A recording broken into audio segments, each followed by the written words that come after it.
call will be monitored and recorded for customer assistance, collection. Thank you for using Global Tail Link. Hello, and welcome to Inmate Tea with A Hi. and P. How are you doing today? Excellent. How are you? We are doing good. What can we call you? My name is Caddell, but everyone that I work with calls me Monty. Okay. Short for my middle name. Okay, I like that. All right, Monty. We wanted to talk to you today about something that you wrote into us about called Prison Reimagined. Can you tell us what that is? Sure. So Prison Reimagined is like the overall name that goes with an original project that we came up with. So it's Prison Reimagined Presidential Portrait Project. And what that is an art exhibit that's currently on tour at museums and historic houses around the country. And it features original, uncensored works of art and writing by incarcerated people representing 13 different states from here to in North Carolina to Colorado and Texas. And these works come together to tell the story of mass incarceration in the United States. And it also examines with a critical eye the records and policies of our country's president, holding them to account for their roles in the advancement of criminal punishment systems and mass incarceration.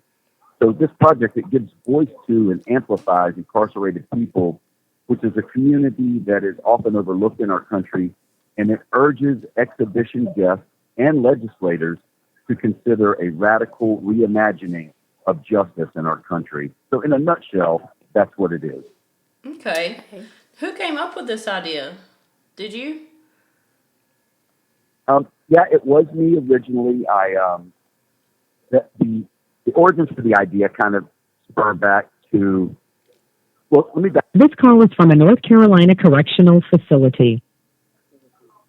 I back up a little bit to say that, before I came to prison, like most people on the outside, I had an idea that criminal justice systems functioned as advertised. But since I came to prison, I've learned a lot, and I've come to find out that it doesn't function as advertised at all. And so it doesn't reduce crime, it doesn't deter crime, it doesn't make victims whole. And the system that we currently have doesn't say you've got a short timer coming in doing just 2 or 3 years in prison. When he comes out, he is not better equipped to function in society. And so we have a cyclical cycle. And I really learned all this from coming to prison. And so in 2021, I was, after being locked up for about, 10 years, 11 years, I was watching Joe Biden's inauguration and inspired by the possibility of what may happen with his administration.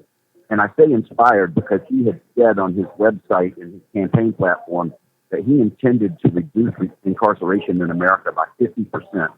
So I was inspired when he got elected, and it just kind of hit me. I was at a camp that had a bunch of talented artists, and I was working for a magazine that's produced by incarcerated people, and I was around all these talented incarcerated people, and I just thought, how can I bring this art and writing that I have access to together to share with the general public what I've learned about incarceration? And so that's where it came from.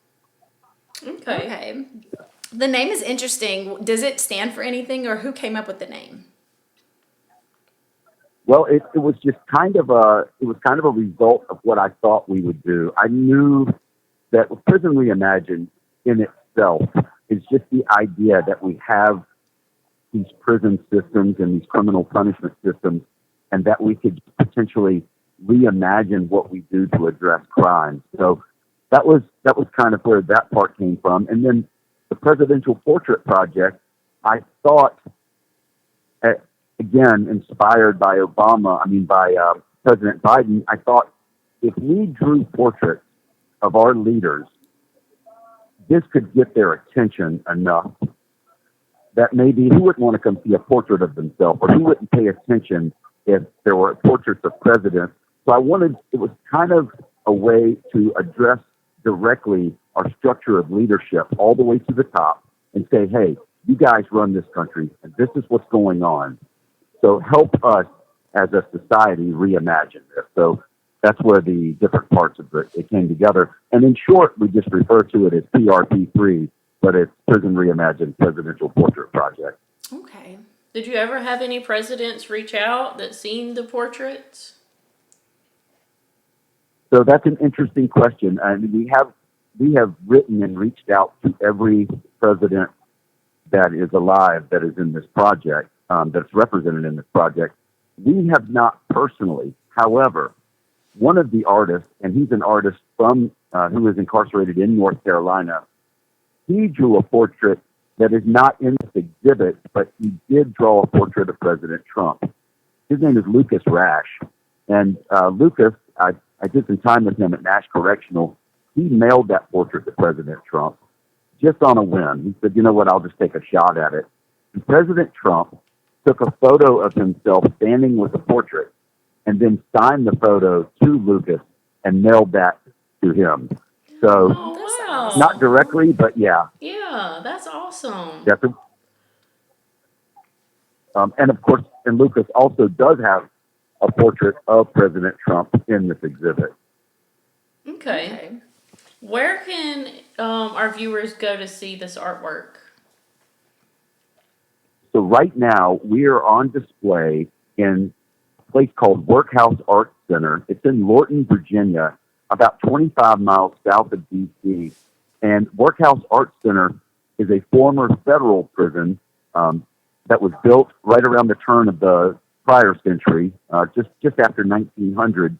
And it was a prison for nearly 100 years until the conditions got so bad that they shut it down. And the county the county that it's in up there in Virginia ended up with the property, and they turned it into a community arts center.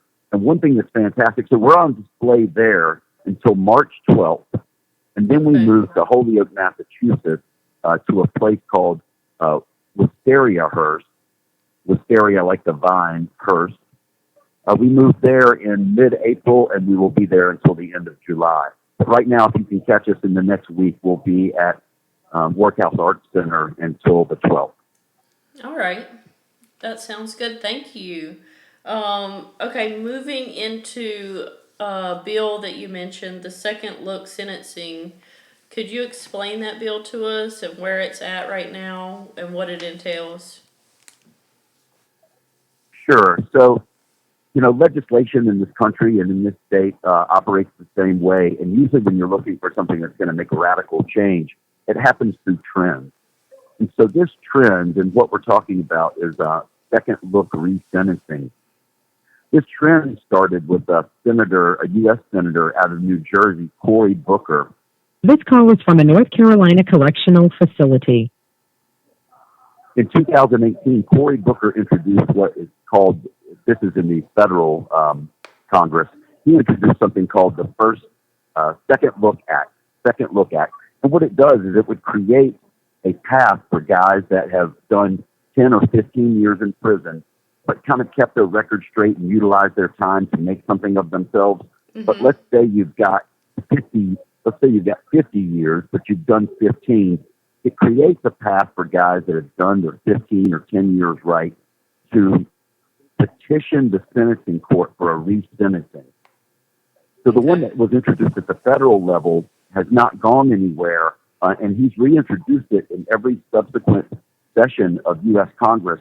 But back to when I was saying trend, this trend is starting to pop up in state legislatures around the country. And I think in the 23-24 session, there were 9 different bills across, or 13 different bills across 9 different states that were second look legislation.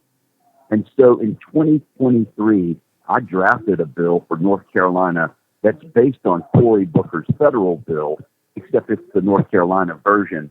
And for about 2.5 years now, I've been trying to get a sponsor for it. And I think that we finally got a sponsor, Representative Marcia Morey from the North Carolina House. Just recently sent me an email.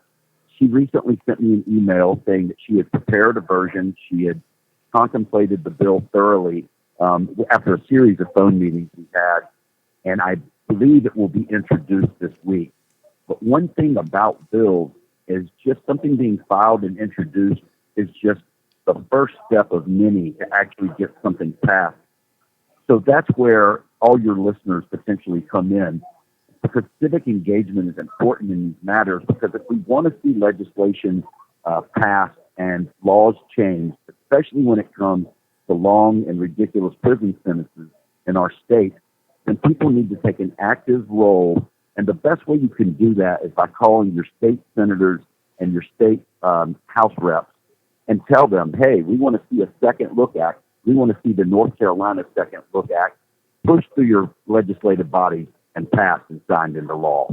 And so that's what we're shooting for now, is to build support around that. Okay.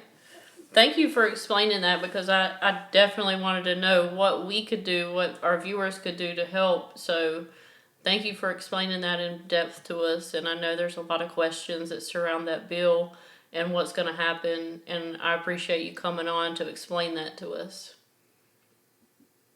Yeah, absolutely. It is my passion. And I don't just do this for me. I do this because I see all the people in prisons in North Carolina suffering with no programming, with long sentences or even short sentences, and not really offered any chance to get better.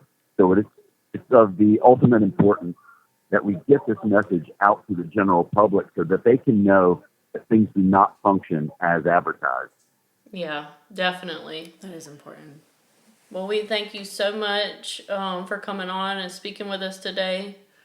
Is there anything else that you wanted to bring to the attention of our viewers? If people can get a chance to check out this project, certainly look at it. It is a great way, looking at this project, whether you Prison Reimagined Presidential Portrait Project, whether you go in person or check us out online. And I hope that you guys can show where our web address is. Yeah, we'll definitely. This is a great way. Definitely, viewers, it will be down in the comments. and this is a great way for people to be introduced to these subjects, because they're so deep and we're so entrenched with the idea that prisons work. This project is a great way to kind of take in some of the initial materials so that we can begin to understand that we can try to do something different, and that what we're doing now is not good for victims, it's not good for the communities, and it's not good for people who have made mistakes and end up behind bars. So yeah, thank you for all you're doing, Monty, and thank you for coming on and letting us know about everything that you're doing. Yes, thank you. We appreciate it, and we appreciate you. April and Patricia, I appreciate you guys. Thank you so much for what you're doing. If we can move this bill forward, I hope you'll consider having me back sometime, okay? Absolutely. We would love to. It's not even a question. Excellent. Thank you so much. Thank you. Thank you.